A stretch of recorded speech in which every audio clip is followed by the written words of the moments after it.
Hey, how you doing? Bless you, bless you, bless you, bless you.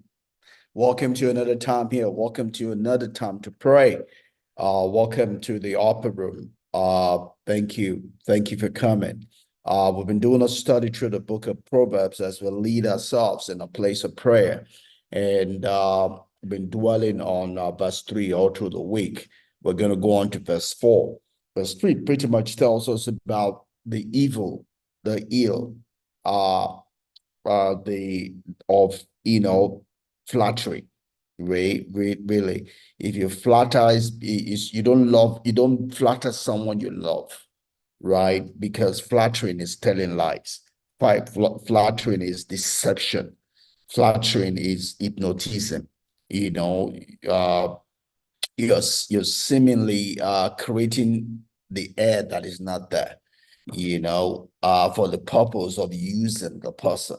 That's why in verse 4 it tells us the consequence, the end of flattery, right? It says that, but in the end, right, that seemingly thing that is sweet, that is smooth, it ends with bitterness, right? It ends with bitterness, right? It's as bitter as wormwood. Wormwood is like gall. It's something that it has a sharp bitterness to it. In some places they say it's poisonous bitterness. It numbs your senses, as it were, and probably begins to kill you on its own.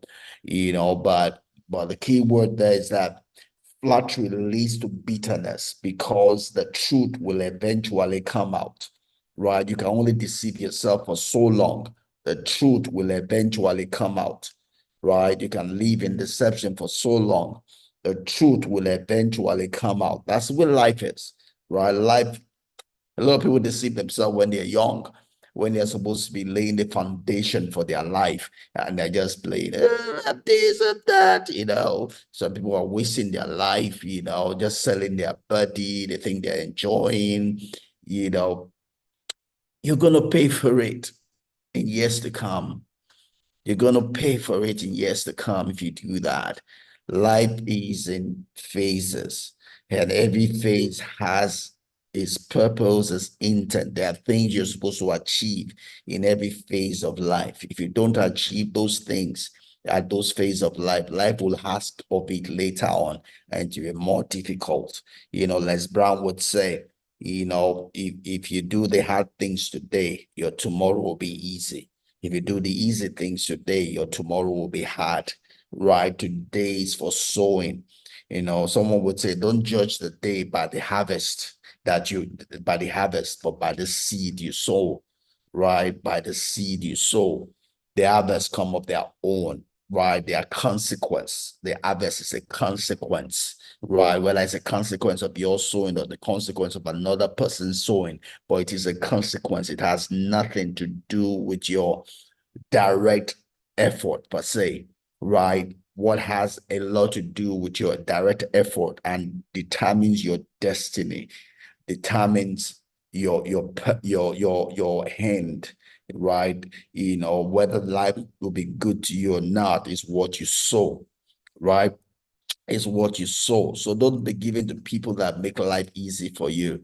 Don't be given to people that deceive you, give you a seeming flower bed, things that are not reality, right? Things that are not reality. Face life the way life is, right? Face life the way life is. Stop living in a fantasy world, right? Come out of your fantasy and face life. Yeah, when you face life, life will create the right fantasy for you that will last. I say enduring. But if you do a make-believe fantasy for yourself instead of engaging life today, you're going to cry tomorrow. It's going to be sorrowful tomorrow because life is going to demand of you that which you are supposed to have received today. That life is going to demand of you the harvest for the seed you are sowing today, right? So while you are yet awake, while you are yet conscious, it is up to us to sow the seed of the harvest we want in the tomorrows of our life. That is our responsibility, not God's. That is our responsibility. Yes, God will help us, right? But it is help, not that God will do it for us. We determine our future. We determine our tomorrow. It is not coincident. It's not by. It's not because someone prayed for you. It's because of what you're doing. So praying, takes to praying. So still looking at Proverbs chapter 5, verse 4. You know, if you deceive yourself, the end, it says it's going to be bitterness, and the second part says it's going to be it'll be a sharp cut to your heart, right?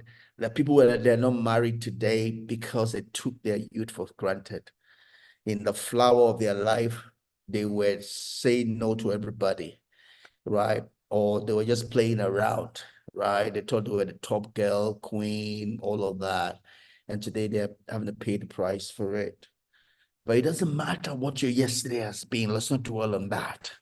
You can begin to have a greater handing. I was just sharing yesterday, with some folks at lunch at work.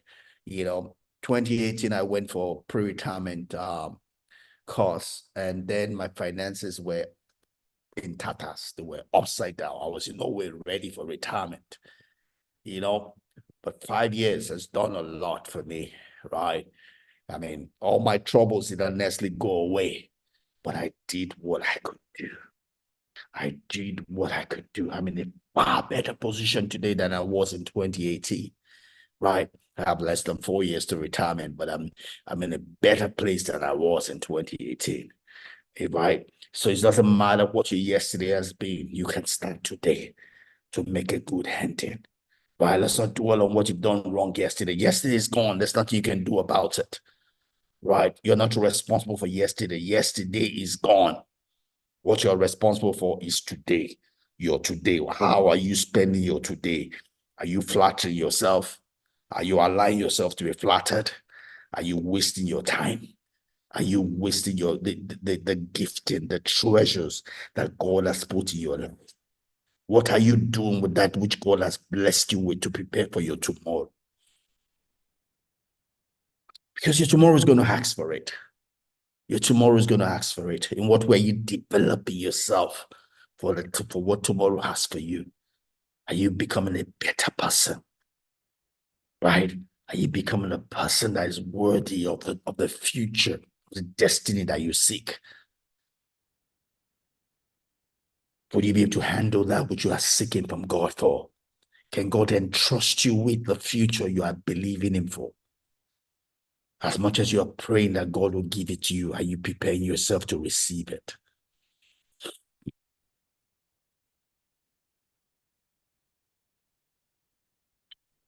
Different levels, different demons, different challenges. If you cannot handle the challenge of where you are today, you can handle the one for tomorrow. You got to grow beyond what you have today and prepare for tomorrow. So you have to be able to handle more. All you have today is what your cup today can contain. If you want more, you have to build a bigger cup. Expand your cup, expand your horizon, expand your person, grow, become a better person so that God can have a container to fill. It's not going to waste resources. Once your cup is full, that's it. You need to grow your cup, expand your cup, expand the boundaries of your knowledge, expand the boundaries of your person. Exercise yourself spiritually, exercise yourself psychologically, exercise yourself physically. Have the physical body that can handle that which you want to do tomorrow. Have the mind, that can handle that which you're gonna be entrusted with tomorrow. Have the spirit that can handle that which you're believing God for. And to do that is that you begin to do things today that will cause that to be, right? Whether it be godliness, you need to do spiritual exercises, you need to do, whether it be prayer, studying the word of God, whether it be fasting, whatever it is that God places in your hand today, right? Whether it be studying, reading, knowing more, growing in your knowledge, and whether it also be taking care of your physical body. But you have to do your part to get the expansion you are believing God for. I believe this year is going to be the best year we've ever had to date. But that's only going to come true to your life in each of our life as we prepare our vessel to contain it. as we prepare our person to handle that which God is willing to give to us. Question is, are we ready? Are we capable to handle that which we are believing Him for? That's a question for us. It's up to us to answer that. God is a constant. He wants to give it. Can we handle it? Can we receive it? That's us to answer.